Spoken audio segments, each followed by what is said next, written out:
I damn well knew it. I sighed quietly to myself, lifting my phone to immortalize the memory of this moment before quietly leaving that I expected to catch her in a lie. Not what I got. There is no coming back from this. We will not survive it. Tracy. Nominative determinism in all its glory. I should have been smarter before marrying a blonde whose name ends with Y. People who give their children stripper names are not trying to instill them with strong moral views on the world. She came home more than an hour after I did and, as usual, cheerfully exclaimed, "Hi," as she burst through the door like she was afraid the butter would melt. I was half watching one of those game shows that requires no more skill than snakes and ladders, and was lost in my thoughts. I didn't pay attention to her, and she didn't notice.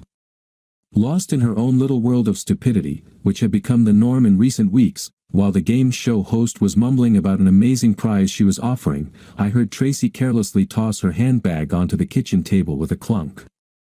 In just 1 month. Bastard, he worked fast. By my calculations, in less than 4 weeks, she had completely given herself to him. That I watched what was happening in the background, first with anxiety, then with rage, and finally with resignation, curiously observing how everything would unfold, until I got tired of waiting for the other shoe to drop. It was that week when I decided it was time for both of us to do some soul-searching before pulling back the final curtain on this ridiculous charade, aside from the fact that she had only been working at the new job for 2 months. I joked about it with her when she took the position. The old stereotype about secretaries sleeping with their bosses, working as a legal assistant at a mid-sized law firm, meant we had the chance to witness office drama, and we laughed about people having sex with each other behind closed doors. Yes, I made her promise to keep me updated on the office gossip. I put on a businesslike demeanor. Time for my sales experience to pay off, never challenge their beliefs and prejudices. Some drunk executive starts bragging about sleeping with his wife's sister. You reply, "You dirty dog," or something like that. Think they start spewing disgusting racist, sexist, or homophobic nonsense. Not a chance. You don't even blink. You smile, nod, change the subject. Any new gossip in the office lately? I asked loudly, turning my head toward the kitchen. No, at least not that I know of, Tracy replied as she entered the living room. Mostly paperwork, meetings, and research, not a non-stop stream of a Mexican telenovela. Oh, come on. I know you've only been there for, 7 weeks. But that office has a pretty intense power dynamic. Airhead secretaries sleeping with their married bosses. That stereotype exists for a reason, I said, noticing a slight pause in her response.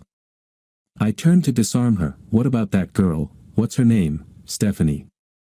Didn't you say it looked like there was something going on between her and one of the junior partners? No, turned out it was nothing special, she answered, flopping onto the other end of the couch in her white blouse and pencil skirt, stretching out her stockinged legs. And if there is something, it's very low-key. Turns out she has a boyfriend. She doesn't stop talking about him. She's in love with him. I glanced at her, raising an eyebrow. The blouse was semi-transparent, form-fitting, and had a noticeable neckline. That had started 2 weeks ago. I noticed her outfits had become much more fitted. That, and the switch from ballet flats to heels, and a slightly raised hem. Looking back, I realize it was obvious, but at first I thought she had just relaxed a bit, getting used to the dress code. That's normal when starting a new job. It's better to be overly formal at first and then adjust to the atmosphere than to dress too modestly and make a bad impression. Well, I suppose that's for the best. After all, they say you shouldn't crap where you eat, I added, though, it's a shame for you and me. What do you mean? She asked with a smirk. What? That you were wrong, or the shame? I asked, catching a glimpse of her frowning out of the corner of my eye. Well, both, I guess. Got her. Time to turn the screw. Well, it's a cute little trap for naive fools, isn't it? But on the other hand, it's kind of amusing to watch from a safe distance as it happens to some dumb, trusting bitch, or, in my case, to hear about it. In any case, in a grim sort of way. Watching the office romance bingo card fill in real time and all that. Trap, she repeated. I nodded, still pretending to watch the TV. Oh yeah. Truly a disgusting movie. The boss goes all out, using pickup artist tricks. Struts like a peacock and talks about himself, flatters the dumb girl, and carefully invades her personal space. Maybe has a drink to get to know each other better after work, badmouths her current partner, and suddenly he's head over heels for her, and she belongs to him. It's a deal with the devil. I don't understand this, she belongs to him, Tracy said quietly but firmly. That just sounds like a regular office fling. Well, think about it. I mean, take your boss, the senior partner. James, what's his name? There was an awkward pause before she finally answered, McMasters, as if she had mysteriously forgotten her boss's last name. Right, you said old Jimmy is married, has kids, right? So if he's setting a trap, he'd probably say his marriage is falling apart. He'd describe his nagging, nitpicky wife who doesn't appreciate him, I said, wagging my finger while imitating an angry housewife. Of course, it's all a lie. He's never going to leave his wife, he's just trying to get into the panties of some naive little fool, I said meaningfully, hinting at some of the lines he had probably used. Judging by how awkwardly she tensed up, it was a solid hit, theoretically. I added, I know you would have told me all about his terrible family life if he had tried that on you, after all my requests for juicy gossip. I paused. Her silence spoke volumes. That's exactly why I keep asking about it. My job is frat parties. Half the guys spend their downtime flirting with our middle-aged secretary Olivia, except for the few brave, deluded fools who try to defend the boss's wife. They're always bragging to me about that sleazy crap. It's all beer, babes, and sports. It makes me sick. Yeah, you've mentioned, she added dismissively, referring to my usual reaction to the crap I hear every day. She grimaced, I wouldn't like it there. But that means I've had a masterclass in the tactics of bastard bloodhounds, I grinned at her. Anyway, where was I? Oh, right. As soon as she spreads her legs for him, what comes next? She becomes a burden, a threat to both his job and his marriage. A smart lawyer like him would never drag it out. He'll either forge some documents claiming poor performance, or, more likely, he'll just do it openly. He'll explain to the poor, trusting little fool that appearances must be maintained, that you can't show favoritism, and make her sign a resignation letter, then sleep with her at the same damn meeting. I noticed her flinch slightly beside me. Another direct hit. How dumb of a bitch could she be? Well, as they say, lust and stupidity go hand in hand. Eventually, she said, that sounds a little far-fetched. Yeah, Machiavellian. Anyway, work and fun are two different things. Why would he bother? Oh, but don't you see? It means he can fire her for cause, toss her out at any moment, and no one will question it. Now she's just a disgruntled employee spreading lies to stir up trouble. What do you think happens the second she tries to end it? I don't know. It seems a little ridiculous. I don't think anyone is that calculating and cynical. A senior partner, not calculating and not cynical. How do you think someone becomes a senior partner while working honestly and sticking to principles? It's all politics and backstabbing. If you don't want to believe it, that's fine. Either way, one of three things happens. First, I declared, looking her in the eyes and raising my index finger, she gets fired without warning, and a dark cloud looms over her, career's over. Second, I raised a second finger, she fails, and he tolerates her. She bores him, and then, bam. Fired again for cause. And finally, the third option, I said with a malicious grin as I voiced the last part, she wised up and took the missionary position while secretly looking for a job elsewhere. Either way, she's either a sex slave against her will or a loser. Screwed literally or figuratively. Was all she could say to that unpleasant truth. So yeah, it's grim, but that's reality, and that's exactly why all big companies these days have anti-fraternization policies. Hell, that's why the military cracks down so hard on marital infidelity. Though I've heard some people enjoy it. If I remember correctly, it's a BDSM game called the Power Game. Well, she said after a long pause, her voice barely louder than a whisper.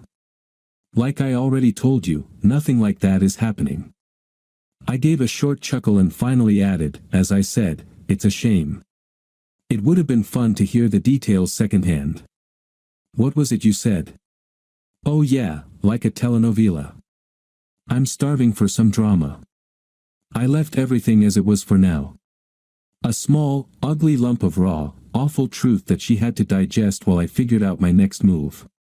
That night, we both lay in bed with our backs to each other, miles apart despite being inches away.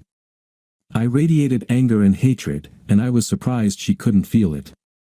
I could certainly feel her newfound guilt and uncertainty. Sleep came slowly, and I could tell the same was true for her. I think that night she stared into the darkness for a long time, trapped by her own choices. She didn't know it then, but that was her last chance.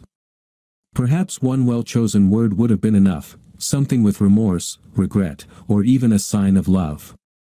A gesture of repentance, something tangible, but no, she said nothing. I knew that by morning she would manage to minimize what I had said, because the alternative was too real and too terrifying, but I also knew it would dull her shine, and based on her previous reactions, the potential consequences I had predicted would haunt her. She would be left with the foolish notion that she needed to make some kind of decision, when in fact it was already out of her hands. The next day, her modest outfit was far less silly. Too little, too late, my love. It's just a game of playing hard to get.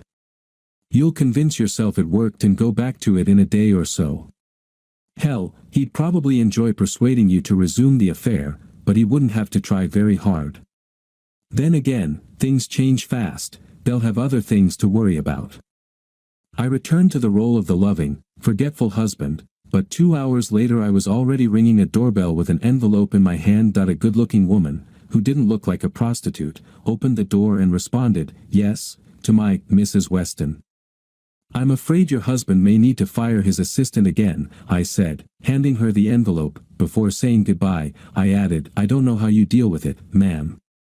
Things like this cannot be treated kindly, and she is not my concern." It was cruel, but I'm sure the poor woman with the slack jaw understood what I was hinting at, because a moment later her expression hardened, and her hand gripped the paper more firmly. All of this further justified the assumption that this wasn't the first time. He moved too quickly and smoothly that he had probably picked out Tracy for a warm-up ride from the very first interview. When I looked back before starting the car, Mrs. Weston had pulled out the photo and was staring at it with a grim expression on her face.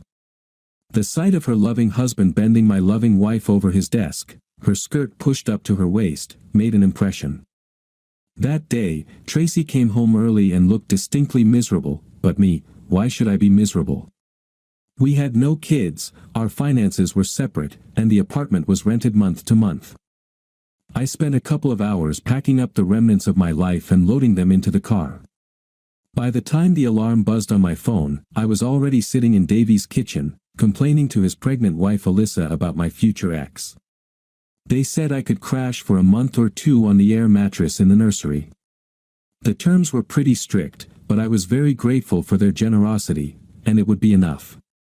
We watched together on my phone, Tracy and her walk of shame, when I got a notification from the surveillance camera on our front door. Tracy had wanted to get one of those smart security systems, the kind sold under the guise of convenience but fueled by paranoia, and I hadn't argued about it. That I have to admit, it came in handy now. She sat in the driveway for a full 5 minutes before getting out of the car. When she finally did, she moved slowly, hunched over with her head hanging low, shuffling toward the front door like a guilty drunk.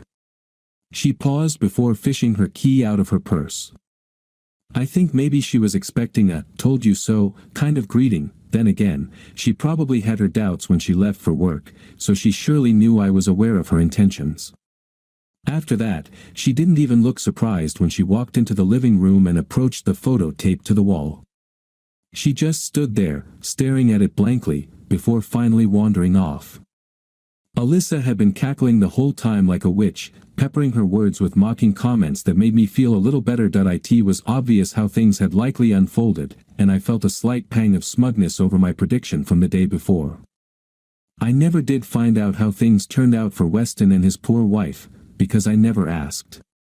I didn't care. Why should I think about it?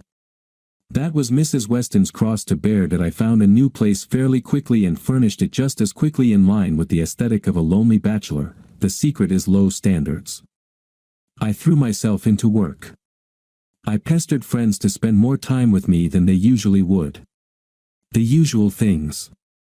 I still missed her in the pre-dawn hours when sleep slipped away from me, but in the daylight I always knew I had tried my best and had spent more time and effort on her than I should have. I'm sure I have my flaws as a partner, but I didn't deserve what I got in return. At the very least, I managed to escape with the remnants of my pride and self-respect intact. In the end, about a month later, I did finally speak to her alone, but it wasn't for her, and it wasn't for myself. I hold the view that forgiveness is for grieving relatives, not for cheating liars, so the conversation was only for her parents, my father-in-law and mother-in-law. They had always been kind to me, and although she hadn't told them exactly what had happened, they both quickly put the pieces together, that she had lost her husband and her job on the same day, and decided they didn't need more information. But they wanted me to talk to her in person, to meet face to face and, at the very least, bring things to a proper close. To help her move on. It still hurt, but I agreed for their sake. Their house. Her father greeted me warmly but sadly at the front door and led me into the dining room before disappearing. She looked crushed. Her complexion was sallow, she wore baggy sweatpants and a t-shirt, and her expression was gloomy and downcast. We sat across from each other at the table in silence for a long time before she finally began. "It all happened almost exactly like you predicted," Tracy said, without lifting her gaze from her hands resting on the wooden tabletop. "I screwed everything up, didn't I? What do you think?" I snapped, before pulling myself together and starting again. "Look, once you spread your legs between us, it was over. You should have known that." She tried to defend herself, but even after a month, the best she had was, "I didn't do that. I mean, I didn't want to."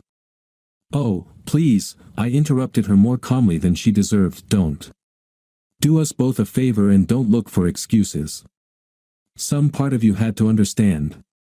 You dropped your panties so fast, it was like you were racing for a gold medal in rapid partner swapping. Your poor lonely little Jim talked you into it so fast I'm surprised he even had time to get it up." I shook my head. "Anyway, you only lasted 3 or 4 weeks, and I didn't catch you right away because I thought we were stronger than that. I had more faith in us than I should have.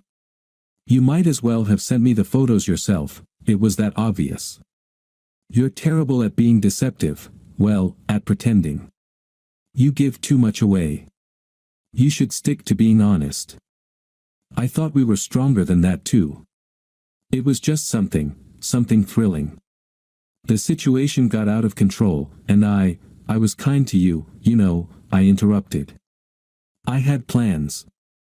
Feasible revenge fantasies. I could have made the ending a lot more thrilling than it actually was. I even seriously considered taking away your birth control.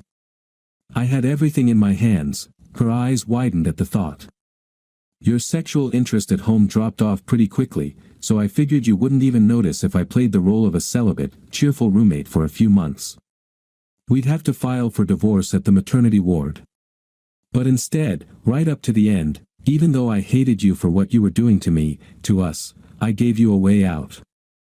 All she said was, "I was going to end it." "No, you weren't," I said firmly.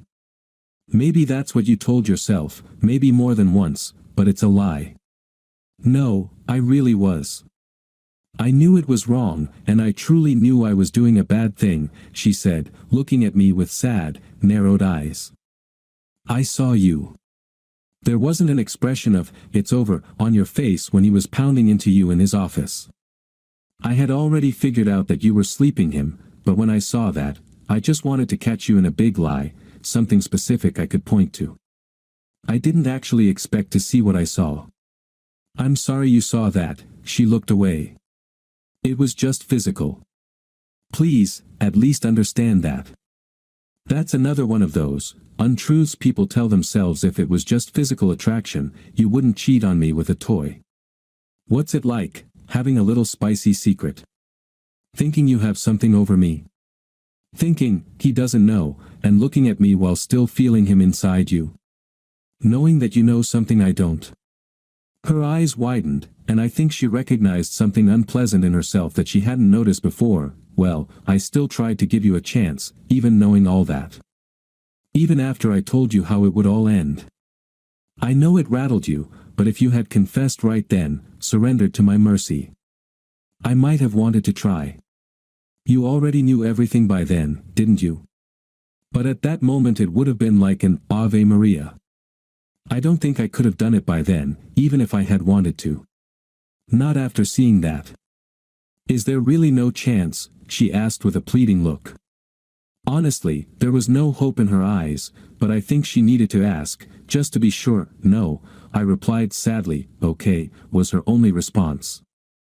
She lowered her head again. A moment later, she mumbled into the floor, I had to ask. I'm sorry, you know. Sorry for all of it, for every second. I don't know what was happening to me back then. It was like I went crazy, like I entered another reality. But I want you to know that I'm sorry. She looked at me with wide, pain-filled eyes. I know it doesn't mean anything, because I can't take it back, but I'm truly sorry.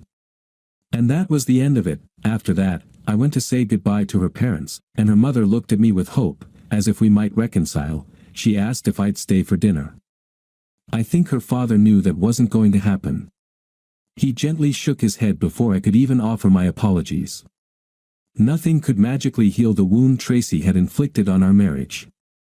Her father said, "Thank you for supporting us. Good luck." We agreed on a simple, uncontested divorce due to irreconcilable differences. There was no point in dragging it out. We didn't have any significant assets worth fighting over, and there was no reason to be in the same room with her again. About 6 months later, I saw her working the register at a grocery store. She looked thinner, but healthier, and certainly happier than she had during our last conversation. Honestly, I was surprised. She has an advanced degree. She could have just erased that job from her resume and moved away, started over somewhere else with a clean slate. I think making suboptimal life decisions might be one of her habits I hadn't noticed until that moment. Hell, maybe I was one of them. Must suck to be her. As for me, by that point, I had almost completely forgotten her emotionally. I had a good job, a promising new girlfriend, and, most importantly, I was divorced. Thank you for being with us. And if you're one of those who watches silently, just leave a like. It helps new stories come to light.